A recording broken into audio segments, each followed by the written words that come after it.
Hello everyone, this is Baljeet from team vocabulary educational. कैसे हो आप सारे? आई होप आपकी आइल्स की प्रैक्टिसेस बहुत अच्छी चल रही होंगी और हम भी आ गए हैं आपकी हेल्प करने के लिए।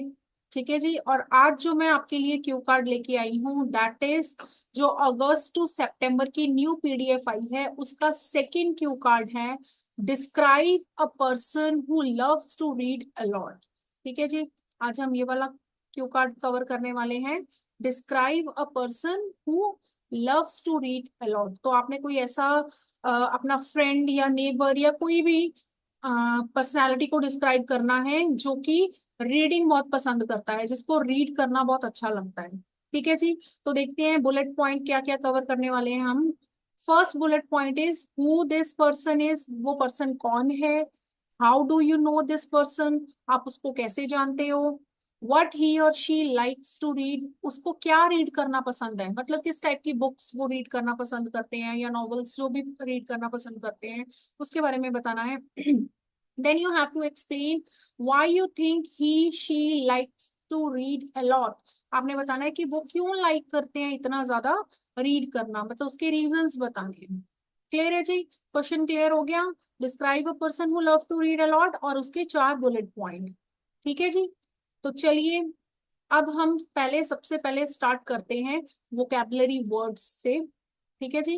तो आज मैं आपके लिए 11 वोकेबलरी वर्ड्स लाई हूँ। First is insights. इनसाइट्स का मतलब होता है अंडरस्टैंडिंग। ठीक है जी, कि अंडरस्टैंड करना कोई चीज।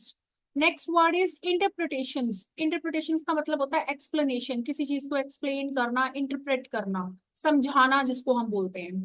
क्लियर है जी? Third word is historical fiction. Historical fiction होता है, हिस्ट्री क्या होता है? हिस्ट्री होती है पास्ट से रिलेटेड, एंड फिक्शन क्या होगा? नरेटिव। आपका जो पास्ट से रिलेटेड जो आपकी बुक्स होती हैं, फिक्शंस होती हैं, उनको बोल देते हैं पास्ट नरेटिव या फिर हिस्टोरिकल फिक्शन। क्लियर है जी? फोर्थ वर्ड है क्रियोसिटी। क्रियोसिटी का मतलब क्या होता है? इंक्वायरी, मतलब अ, जिसको बोलते हैं हिंदी में बोलते हैं जिज्ञासु, बहुत ज्यादा जानने की इच्छा रखने वाले बंदे को बोलते हैं ना, इसकी तो क्रियोसिटी बहुत ज्यादा है, ये बहुत क्यूरियस है। ठीक है जी। तो इंक्वायरी करता रहता है जो हमेशा ही। क्लियर? नेक्स्ट वर्ड है जी फुलफिलिंग। फुलफिलिंग का मतलब होता है सेटिस्फाइंग, मतलब कोई ऐसी चीज जिससे आपको फुलफिलमेंट मिलती है, संतुष्टि मिलती है। ठीक है जी।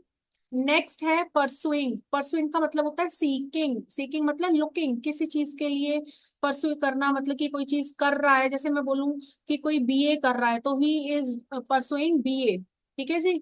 नेक्स्ट वर्ड है जॉनरेज। जॉनरे का मतलब होता है कैटेगरी। कैटेगरी मीन्स किस टाइप की, मतलब डिफरेंट डिफरेंट टाइप की। जैसे म्यूजिक के जॉनरेज हो गया। ठीक है जी। डांस के जॉनरेज हो गया, जैसे classical dance, modern dance, hip hop. ऐसे ही बुक्स के, अब हम यहाँ पे बुक्स से रिलेटेड हमारा क्यू कार्ड है तो हम बुक्स से रिलेटेड जॉनरेज की बात करेंगे कि कौन कौन सी कैटेगरीज की बुक। ठीक है जी। Next word is range. Range आप लोगों को सबको पता है, वेराइटी होता है, रेंज ऑफ है ना, रेंज ऑफ करके हम यूज करते हैं, तो range of means variety of different different kinds या डिफरेंट डिफरेंट टाइप्स की चीजें। क्लियर है जी? Let's move to ninth word. Ninth word is contemporary. Contemporary का मतलब होता है मॉडर्न। ठीक है जी। जिसमें प्रेजेंट, जिसको हम कंटेम्प्ररी को प्रेजेंट डे भी बोल देते हैं, जो आजकल चीजें चल रही हैं, लाइक अभी 21st सेंचुरी चल रही है तो कंटेम्प्ररी टाइम में ये चल रहा है, 21st सेंचुरी या मॉडर्न पीरियड जिसको हम बोल ले, जो इस टाइम पे कंटिन्यू हो रहा है, मतलब। ठीक है जी। टेंथ आया फिक्शन। फिक्शन का मतलब होता है इमेजिनरी, जिसको हम हिंदी में बोलते हैं काल्पनिक। है ना, आप भी काल्पनिक कहानियां या फिक्शन बुक्स या फिक्शन नॉवेल्स पढ़ते होंगे।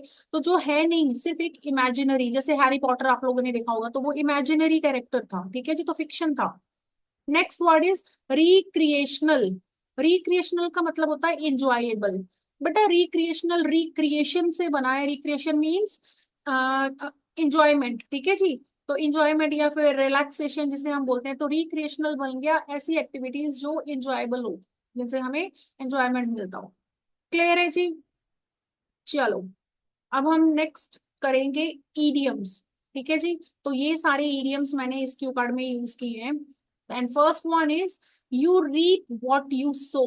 हिंदी में कहावत है ना, जो बीजोगे वही पाओगे, तो उसको इंग्लिश में बोलते हैं you reap what you sow. मतलब सो मतलब आप जो बीजोगे, रीप मतलब काटोगे, ठीक है जी। तो जो आप बीजोगे वही काटोगे, मतलब जैसे आपकी हैबिट्स होंगी, जैसे आप काम करोगे, जैसा कर्म करोगे वैसा फल पाओगे, इसका मतलब ये है। तो हिंदी इसका मीनिंग क्या हुआ यहाँ पे, your efforts and actions determine your results. ठीक है जी, तो आपके जो एक्शंस हैं एंड जो आपके एफर्ट्स है, उसी से पता चलता है आपके रिजल्ट्स क्या होंगे। तो सेम थिंग हो गई कि कितना आप एफर्ट करोगे, उसी से पता चलेगा आपका रिजल्ट अच्छा आएगा या बुरा है। क्लियर है जी। सेकंड है, you are never too old to learn.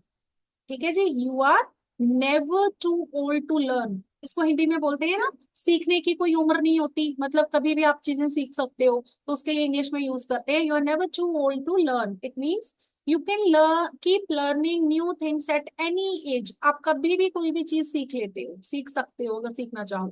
ठीक है जी। थर्ड हमारा जो इडियम है दैट इज बुक वॉर्म। इसको हिंदी में बोलते हैं किताबी कीड़ा, है ना।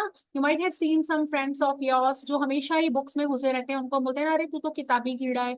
तो वो वाले फ्रेंड्स बुक वॉर्म कहलाते हैं। ठीक है जी। Someone who loves reading a lot, उनको बोलते हैं हम बुक वॉर्म। नेक्स्ट है जी idiom, nose buried in a book. इसका मतलब होता है ना किताबों में ही घुसा हुआ, जिसे कहते हैं इसकी नाक हमेशा किताबों में रहती है। तो इसका मतलब ये है कि वो बहुत ज्यादा बिजी है रीडिंग एंड रीडिंग में सिर्फ। तो क्या है, being very focused on reading, बड़े कंसंट्रेशन से, बड़े फोकस से बुक्स में ही घुसे हुए हैं, बुक्स में ही लगे हुए हैं पढ़ने में, तो उनको बोल देते हैं nose buried in a book. Clear है जी। फिफ्थ इडियम है food for thought. Food for thought क्या होता है, जैसे बोलते हैं ना, हिंदी में बोलते हैं विचारों को अग्नि देते हैं, मतलब विचारों को बढ़ाने वाली चीजें। तो विचारों को कौन बढ़ा रहा है यहाँ पे, फूड। फूड नहीं बढ़ा रहा, फूड फॉर थॉट मतलब उसकी, हमारी थॉट के लिए फूड कहाँ से आ रहा है, मतलब हमें बैकअप प्लान कहाँ से, बैकअप चीजें कहाँ मिल रही है, स्ट्रेंथ कहाँ से मिल रही है। Something that make you think deeply, जो आपको और ज्यादा डीपली थिंक करने के लिए हेल्पफुल होता है, तो फूड फॉर थॉट हो गया। Next idiom is at the end of the day. At the end of the day का मतलब होता है आखिर, आखिरकार, जैसे हम बोलते हैं ना अंत में, आखिरकार, तो अल्टीमेटली। क्लियर है जी। आई होप आपको 6 के 6 इडियम्स क्लियर हो गए होंगे। अगर हो गए हैं तो हम आगे चलते हैं। अब हम देखेंगे इसका सैंपल आंसर। ठीक है जी, चलिए स्टार्ट करते हैं। तो मैंने बताया, I would like to talk about my cousin Harveen, who is a real bookworm। ठीक है जी, तो मैं अपनी कजन के बारे में बात करना चाहती हूँ, जो कि रियल बुकवॉर्म है। बुकवॉर्म का मतलब मैंने अभी अभी आपको ऊपर बता दिया। क्लियर जी। She is been an avid reader since childhood and her love for books has only grown over the years. तो मतलब वो बहुत शुरू, बचपन से ही बहुत बड़ी रीडर थी, हमेशा बहुत ज्यादा फोकस से रीडिंग करना पसंद था उसको। And her love for books has only grown over the years. तो मतलब जैसे जैसे साल बीतते गए, उसका बुक्स को रीड करने का जो एक पैशन है या लव है, वो भी बढ़ता गया। To begin with, Harveen is currently pursuing her masters in literature. तो वो क्या कर रही है, she is doing masters in literature. तो हमने परसुइंग वर्ड ऊपर पढ़ा था, ठीक है जी। Which makes her even more passionate about reading. तो इससे क्या हो गया, वो और ज्यादा पैशनेट होगी रीडिंग के लिए। क्यों, क्योंकि वो मास्टर्स इन लिटरेचर कर रही है, तो रीडिंग और ज्यादा वो पढ़ने लग गई। ठीक है जी, मतलब बुक्स पढ़ने लगी, रीडिंग करने लग गई। In fact, she is always surrounded by books, whether it is for her studies or leisure reading। तो वो हमेशा ही बुक्स के आसपास रहती है, या उसके आसपास बुक्स रहती हैं, या बुक्स से घिरी रहती है, हम कह सकते हैं। या तो वो बुक्स उसकी फॉर स्टडी पर्पस के लिए हो सकती है, और फॉर लेजर एक्टिविटीज, ठीक है जी, अपने शौकिया तौर पर पढ़ने के लिए। आगे लिखा, I know Harveen very well because we grew up together. क्यों जानती है उसको, क्योंकि हम साथ में ही बड़ी हुई है। ठीक है जी। I have seen her reading habits first hand. तो मतलब मैं बहुत पहले से, बहुत शुरुआत से इसकी रीडिंग की हैबिट को जानती हूँ। Ever since we were kid, Harveen preferred staying indoor with a good book rather than playing outside। तो वो हमेशा बचपन में भी क्या करती थी, प्रेफर करती थी घर पे रहना, अंदर रहना और बुक्स पढ़ते रहना, rather than playing outside। Clear है जी। She could spend hours reading without getting bored। तो वो घंटों तक विदाउट बोरिंग, बोर बिना हुए वो बुक्स रीड कर सकती है। She always had her nose buried in a book. तो मैंने क्या बताया था ऊपर कि वो बुक्स में ही घुसी रहती है, मतलब हमेशा उसका नाक बुक्स में घुसा रहता है, मतलब वो फोकसली स्टडी करती रहती है, रीड करती रहती है। क्लियर है जी। चलिए जी आगे देखते हैं। When it comes to her reading preferences, she enjoys a wide range of genre. तो वो क्या करती है, अलग अलग टाइप की वाइड रेंज, उसको अलग अलग कैटेगरीज की बुक्स पसंद है. On one hand, she loves classical literature and has read work by author like Jane Austen and Charles Dickens multiple times. तो उसको एक तरफ तो क्लासिकल लिटरेचर पसंद है, ठीक है जी, जैसे कि ऑथर, कौन से author, Jane Austen and Charles Dickinson की बुक्स जो उसने मल्टीपल टाइम्स पढ़ी हुई हैं. ऑन द अदर हैंड, दूसरी तरफ, she is also a fan of contemporary fiction. ठीक है जी, कंटेम्प्ररी मीन्स मॉडर्न फिक्शन जो 21st सेंचुरी का है. And enjoys reading book by Indian authors like Chetan Bhagat and Arundhati Roy. ठीक है जी, ये दोनों इंडियन ऑथर है, तो मॉडर्न ऑथर है, इनकी बुक्स भी उसको पढ़ना बहुत अच्छा लगता है. Not only that, she also reads non-fiction books on history, philosophy and current affairs. ठीक है जी, तो not only that, देखो मैंने यहाँ पे फ्रेज लगाया, not only that. तो उसको यही नहीं, उसको नॉन फिक्शन बुक्स पढ़ना भी अच्छा लगता है, जैसे हिस्ट्री से रिलेटेड, फिलोसफी या फिर करंट अफेयर. क्लियर है जी. In short, she is interested in almost everything. तो उसको हर तरीके की रीडिंग पसंद है. ठीक है जी. चलिए आगे देखते हैं. I believe she loves reading because she often says that books are her escape. escape क्या होता है? escape होता है जहां पर जाके हमें सुकून मिलता है ना. तो वो बोलती है कि मुझे बुक्स के पास जाके सुकून मिलता है, आराम मिलता है, सेटिस्फेक्शन मिलता है. सो whenever she feels stressed, जब भी वो स्ट्रेस फील करती है, she turn to a book to relax and gain new perspectives. perspectives का मतलब होता है थिंकिंग. तो जब भी वो कभी स्ट्रेस फील करती है, तो वो रिलैक्स होने के लिए एंड नई थिंकिंग के लिए, नए पर्सपेक्टिव्स के लिए बुक्स टर्न करने लग जाती है, बुक्स पढ़ने लग जाती है. Reading is like food for thought, and for Harveen it's both a hobby and a way to learn about the world. ठीक है जी, तो रीडिंग क्या है, फूड फॉर थॉट है, लेकिन उसके लिए ये हॉबी भी है एंड वे है learn about the world. Clear है जी. On the top of that, she frequently मतलब लगातार, आमतौर पर जिसको हम कह सकते हैं, shares book recommendations with friends and family, which shows how deeply invested she is in her reading journey. तो वो क्या करती रहती है, मतलब आमतौर पर जब भी हम उसे देखें तो वो बुक्स जो है रिकमेंडेशन करती रहती है या सुनती रहती है, बुक्स के बारे में रेकमेंड करती रहती है अपने फैमिली मेंबर्स को भी. तो इससे पता चलता है कि वो बुक्स में कितनी इन्वेस्टेड है, मतलब कितनी इन्वॉल्व है. ठीक है जी. आगे है. All in all, Harveen's passion for reading is truly inspiring. I admire her ability to balance the academic reading with recreational reading. तो मैं उसको बहुत पसंद करती हूँ उसको. क्यों? क्योंकि वो academic reading and recreational reading के बीच में एक बैलेंस बना के रखती है. At the end of the day, I think her love for books not only broadens her knowledge but also helps her stay grounded and thoughtful.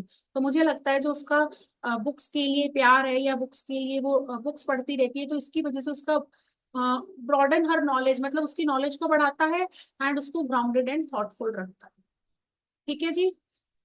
So this is all about your sample answer. अभी हम read करेंगे इसके follow ups. So let's move to follow up questions. The first question is, do you think that people of all ages need to read? तो ये पूछ रहे हैं कि आपको लगता है कि ऑल एजेस पीपल को, मतलब हर एज के लोगों को पढ़ना जरूरी है, पढ़ना चाहिए? तो माय आंसर इज एब्सोल्युटली, बिल्कुल. मैंने यहाँ पे लिखा है बिल्कुल, बेशक. People of all ages benefit from reading, as it is very well said that you are never too old to learn. जैसे मैंने ऊपर आपको बताया था, you are never too old to learn means सीखने की कोई उम्र नहीं होती, आप कभी भी सीख सकते हैं. And reading offers valuable insights regardless of age. तो रीडिंग जो है वो वैल्यूएबल इंसाइट्स, थॉट देती है हमें, चाहे हम किसी भी एज में हो. मोर ओवर, मैंने यहाँ पे एक कनेक्टर लगाया, देखो, moreover it stimulate the mind and provides a way to stay informed and entertain throughout one's life. Stimulate का मतलब होता है बढ़ाना. तो ये हमारे माइंड को बढ़ाता है, मतलब हमारे माइंड के साइज को नहीं बढ़ाता, उसकी क्षमता को बढ़ाता है, एनहांस करता है. ठीक है जी. और हमें इन्फॉर्म्ड रखता है, स्टे इन्फॉर्म्ड एंड एंटरटेन करता है थ्रू आउट आवर लाइफ. क्या? रीडिंग. क्लियर है जी. नेक्स्ट है, what are the differences between paper book and movies. तो आपने डिफरेंस बताना है पेपर बुक्स एंड मूवीज में.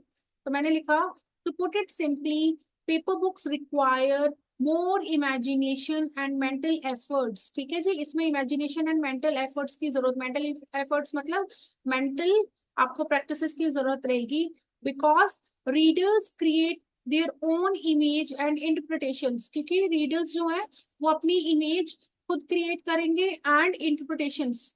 क्लियर है जी। On the other hand, movies provide visual and auditory experiences that are more immediate. लेकिन जो मूवीज होती है उसमें ऑडिटरी एक्सपीरियंस, ऑडिटरी होता है सुनने से रिलेटेड, है ना, एंड विजुअल दिखता भी है सुनता भी है, तो वो इमीडिएटली उनको मिल जाता है, तो उनको यहाँ पे अपनी इमेजिनेशन ज्यादा एनहांस करने की या क्रिएट करने की जरूरत नहीं होती। क्लियर है जी। In short, while books engage the mind deeply, movies offer a more direct and sensory form of storytelling। तो मैंने बता दिया while मतलब हालांकि, मैंने इसको सेंटेंस देखो कैसे बनाया, कॉम्प्लेक्स सेंटेंस बनाया है। मैंने कहा हालांकि बुक्स एंगेज करके रखती हो, एंगेज करके रखती है माइंड को डीपली, मूवीज जो है direct and sensory form of story telling जो है वो इम्प्रूव कर देती है। क्लियर है जी। चलिए नेक्स्ट क्वेश्चन देखते हैं। Third question is what reading topics are popular in your country. तो आपकी कंट्री में कौन कौन से रीडिंग टॉपिक्स पॉपुलर है। In my country variety of reading topics are popular. For instance, there is a strong interest in historical fictions. ठीक है जी, तो हिस्ट्री से रिलेटेड हिस्टोरिकल फिक्शन हमने ऊपर मीनिंग देखा था। And self help books, self help books होती है जो वो, और हिस्टोरिकल फिक्शन है।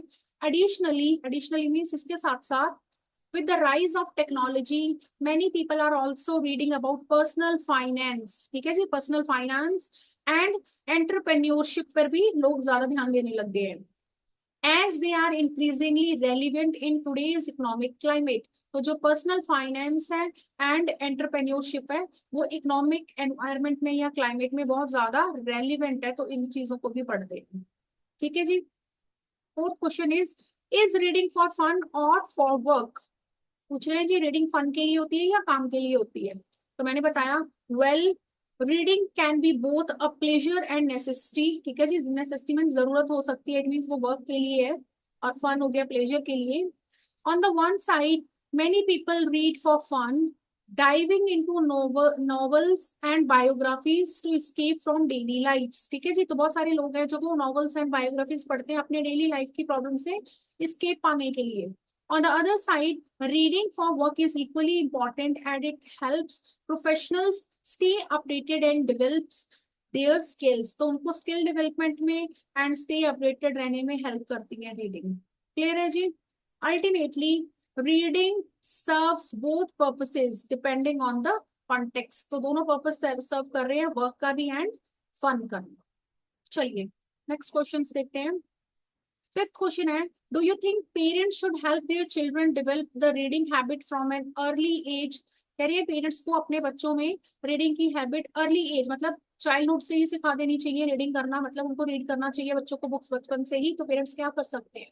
तो मैंने बताया without a doubt parents should play a crucial, crucial means important role in fostering, fostering means increase करना, एनहांस करना a reading habit early on, मतलब स्टार्टिंग में ही, अर्ली ऑन मतलब बचपन में ही। As the saying goes, you reap what you sow, मतलब जो हम बेचते हैं वही हम काटते हैं। And introducing children to books from a young age can set a stage for life long learning and curiosity.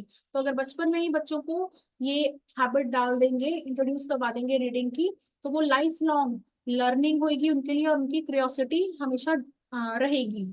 In addition, it strengthens their language skill and imagination. तो उनकी लैंग्वेज स्किल क्यों कैसे होंगी एनहांस लैंग्वेज स्किल्स, क्योंकि बच्चे different different languages में पढ़ेंगे तो वर्ड्स मिलेंगे, सेंटेंस स्ट्रक्चर मिलेगा, and there are many books those who are without pictures, तो उनकी इमेजिनेशन इंक्रीज होगी।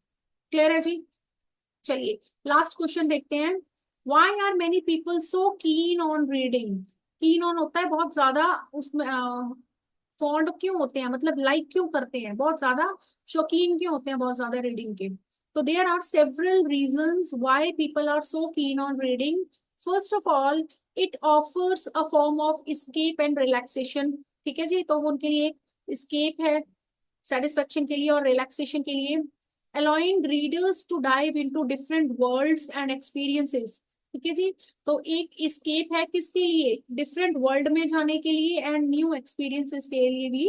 And more over reading enhances knowledge and intellectual growth. ठीक है जी, तो नॉलेज भी एनहांस होती है और इंटेलेक्चुअल ग्रोथ भी होती है, making it a valuable and fulfilling activity. ठीक है जी, तो फुलफिलिंग मीन सेटिस्फाइंग। तो ऑल इन ऑल इसमें गेन ही होता है, ठीक है जी, रीडिंग करने से। In the end it's both a pleasure and a tool for personal development. तो ये एक टूल है, ठीक है जी, पर्सनल डेवलपमेंट का एंड एक प्लेजर एक्टिविटी का। आई होप आज का क्यू कार्ड आपको बिल्कुल अच्छे से समझ आ गया होगा। सो अगर आपको समझ नहीं आया है, प्लीज आप अपने पेज पे दोबारा वीडियो देख के भी इसको सीख सकते हैं। ठीक है जी, आज के लिए बस इतना ही, मिलते हैं हमारी नेक्स्ट वीडियो में, तब तक के लिए बाय बाय।